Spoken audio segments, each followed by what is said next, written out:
Welcome back, everyone. So good to see you here.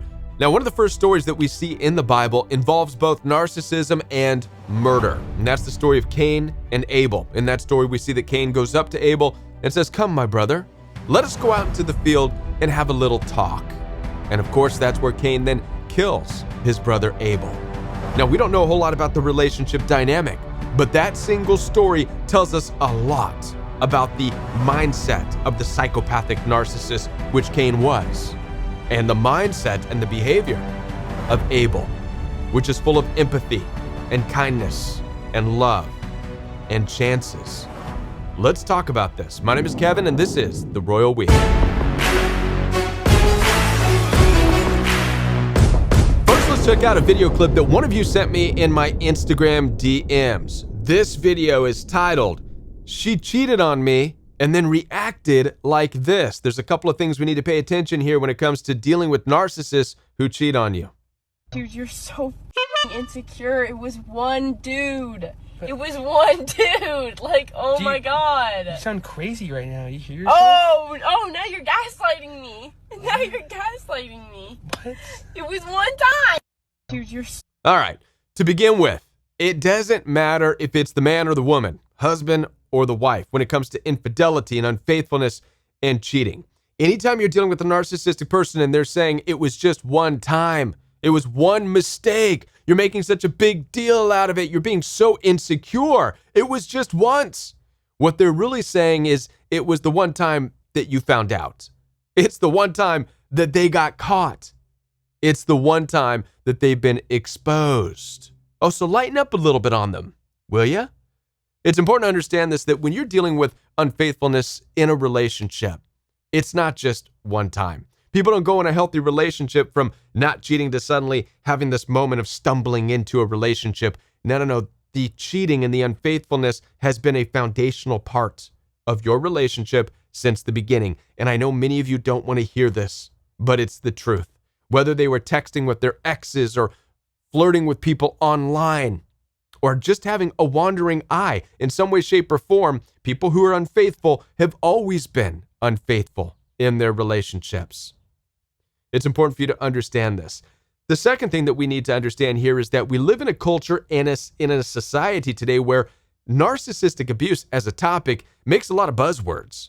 Words like gaslighting and even the word narcissist or triangulation, all this stuff.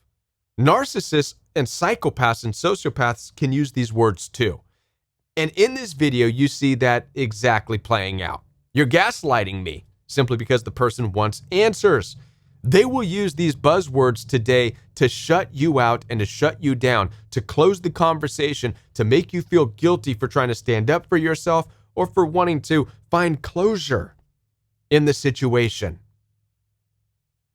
Here's what I say. If you're dealing with a narcissistic person, definitely one who's unfaithful. But if you're also dealing with a narcissistic person who is shutting you out, using buzzwords to shut you up so that they don't have to talk about what's going on, be honest with you, get out of the relationship. It's only going to get worse from there. Let that be your closure in and of itself.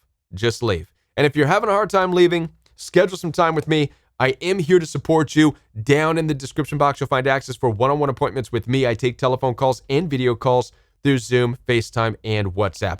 Also, the Royal We does have a private membership available for you where you get daily live support from me with the growing community of people from all over the world.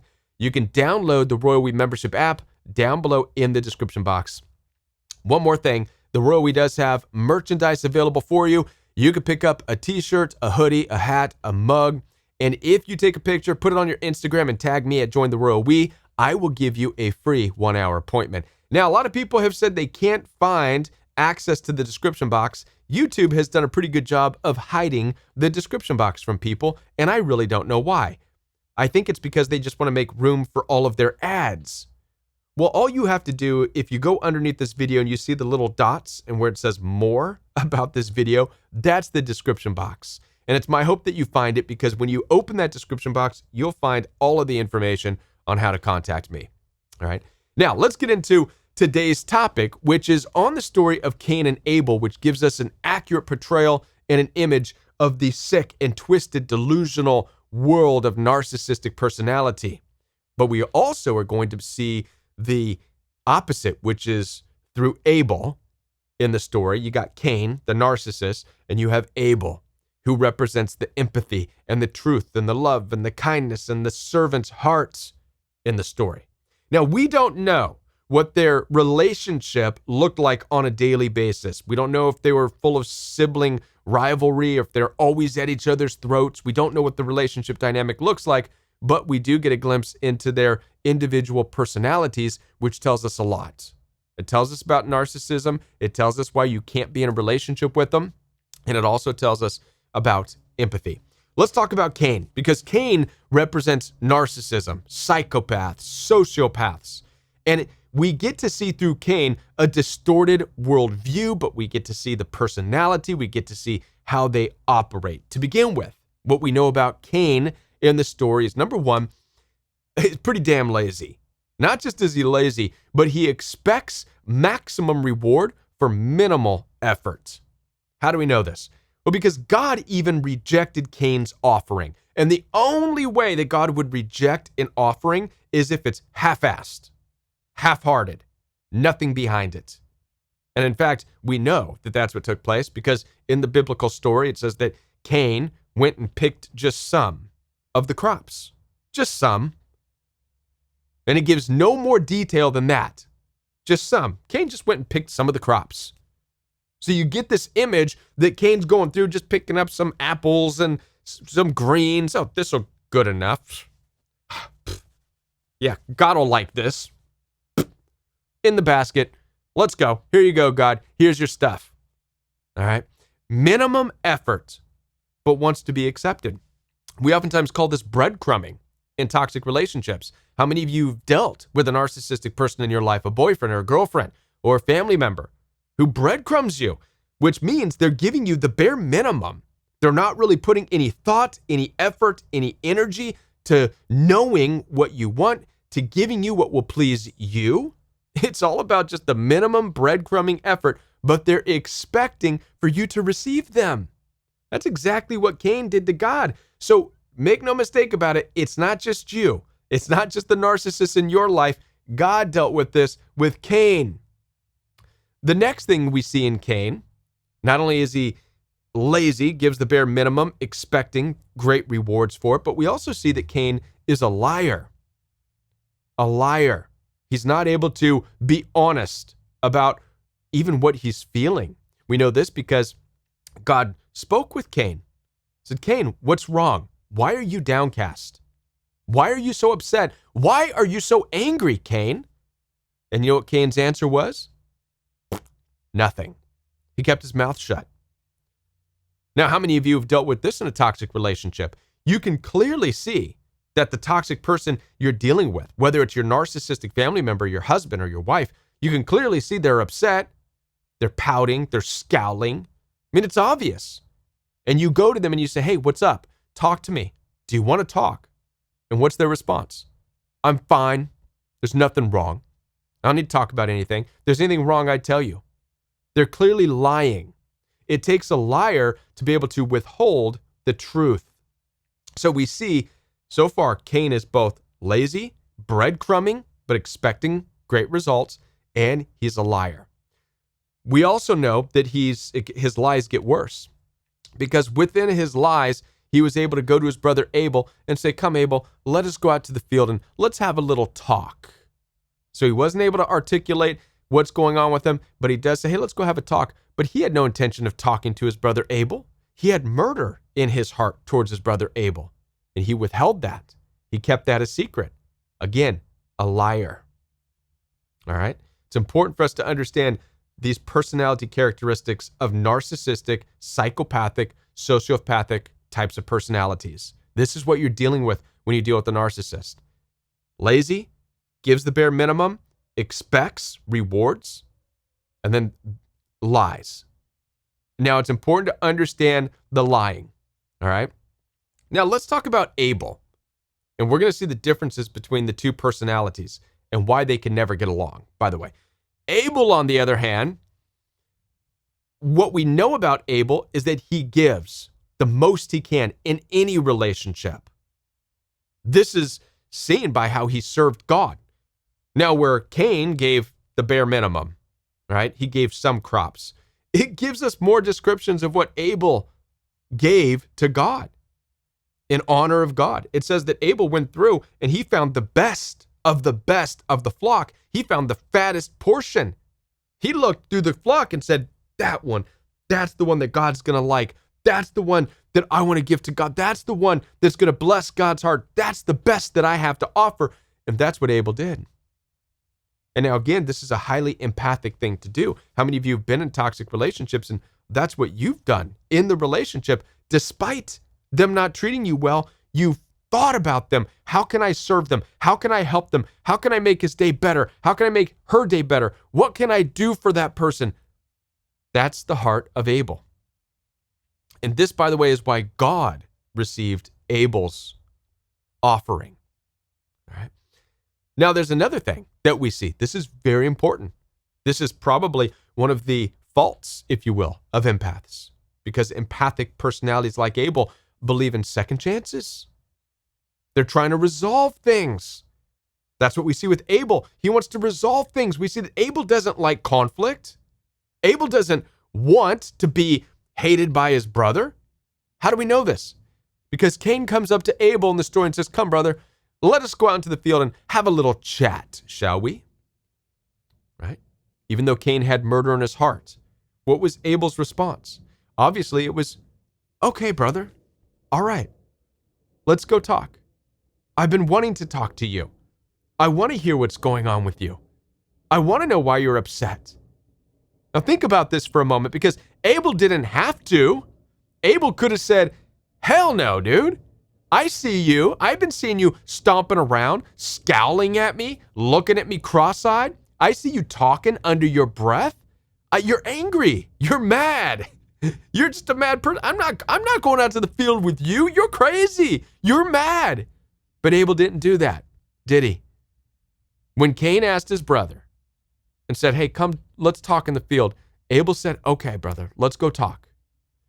You see, that is a true empath right there, with the desire to hear somebody out. What do you want to talk about? Let's talk about this. Let's resolve this conflict. And like I said, this is oftentimes a fault, because we give toxic, narcissistic personalities chance after chance after chance, and we go along with what they want. Sure, let's talk about this. That's fine. And then, wham, they kill you. They kill you. This is why this story exists, so we can see how that works. Let's talk a little bit about why. This is real fascinating to me. Cain, in his narcissistic, psychopathic worldview, really believed that he was being attacked by Abel. This is why you can never get along with a narcissistic person. Yes, we have to live and survive in this world with them, much like hippos and zebras need to figure out how to live harmoniously, even though one's trying to eat the other, right? Or alligators and zebras. In the same way, we also have to figure out how to survive in the wild with narcissists, psychopaths, sociopaths. And one thing we're learning now is don't be that guy. Don't be like Abel, saying, okay, yeah, sure, let's talk. I believe in second chances, and I'd love to hear you out. No. Because with a narcissistic person like Cain, they're only going out to kill you even more. This is why it's a fault that empaths are like that. But with Cain, their worldview, the worldview of a narcissistic person, is so twisted and so delusional that they see kindness as an attack on them. Cain really believed that his brother, I mean, think about it, what would drive somebody to kill another person? Well, they feel threatened. Cain was really threatened by Abel. What was he threatened by? We don't hear that Abel was down. We didn't see that God was going to Abel saying, Abel, why are you so upset? Why are you so mad? Abel wasn't. Abel was loving and giving and even willing to talk with his brother Cain from a heart of love. But to a narcissistic person, to a psychopath or a sociopath, that looks like manipulation. Their worldview is so upside down. They're so twisted that they view love and kindness as a form of manipulation and therefore an attack on them. This is why it can never work. They will never receive your love. A narcissistic person will never receive your love. Cain could not receive Abel's love. When Abel said, sure, let's go talk, brother. I want to hear what's going on. What's going on with you? Cain was even more angry that Abel said, sure, let's go talk. If Cain wasn't going to kill him in the beginning when he said, hey, Abel, let's go talk in the field, he definitely, after Abel said, sure, let's go out to the field and talk. That's when Cain said, that's it, I'm killing you. Because of your kindness, because of your love, because of how good you're trying to serve God, how you're even trying to be nice to me. I hate that. It's manipulative. You're manipulating me. I hate your kindness. I'm going to kill you. This is the sick and twisted world of narcissists. Those that lack empathy. It is a complete upside down. Another way to look at this is, you know how you view people who are angry, violent, and hostile? How it feels threatening to your core often? If they're in your face, you see the danger, right, in that situation. You can't stand to be around it. To a narcissistic person, they see it the opposite. They see it when somebody is kind, when somebody is loving, when somebody is caring about them. They see that as the threat. They see that as an attack on them. This is an important thing that we need to understand about narcissistic personalities. Abusers. Your goodness and your kindness only angers them more. Don't fall into this trapped mindset that your love and your kindness will ever help or fix a narcissistic person or make them like you anymore, when chances are it's making them hate you more and more. When the Bible talks about loving your enemies, praying for those who persecute you, it's not talking about being best friends with them. That's not what that word love means. Agape simply means do the right thing at the right time. In the story of Cain and Abel, it would have been completely right for Abel to say, you know, brother, we don't need to go out into the field and talk. All right? But, all right, we're good. That would have been completely fine. And this is what we need to understand about the story of Cain and Abel. Abel didn't have to go out into the field with his brother and be killed. Abel didn't know any better. Like many of you, myself included, getting too close to toxic people, being invited in to their world of lies. When we see visibly that they're upset, they're angry, they're full of rage, yet we still go along, it's dangerous. It ended Abel's life. There's nothing wrong with saying, no, I'm good. And I believe that story, the story of Cain and Abel, exists just for you and I, so that we know how to not go the way of Abel, not end up dead. The message for us is this. We're not going to understand the mindset of a narcissistic person, why they see the world upside down, why they see love and kindness and goodness as an attack on them. We're never going to understand that. Okay? They're also never going to understand your love. They're never going to understand your acts of kindness. They're never going to understand your empathy. They're never going to understand why you keep giving them second chances, third chances, fourth chances. A narcissistic person is going to look at you like there's something wrong with you, just as much as you're looking at them thinking there's something wrong with them. They're so angry all the time. The narcissist is looking at you saying there's something wrong with you. You're too nice all the time. You just give people chances?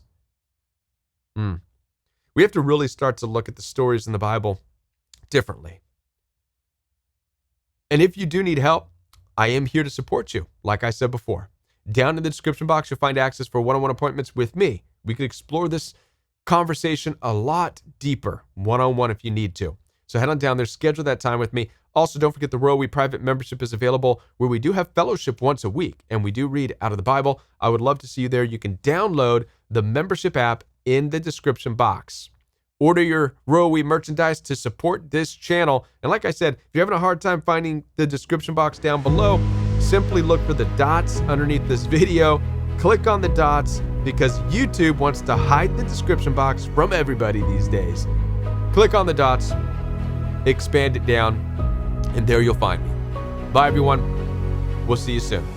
Check out one of these videos recommended by the YouTube algorithm.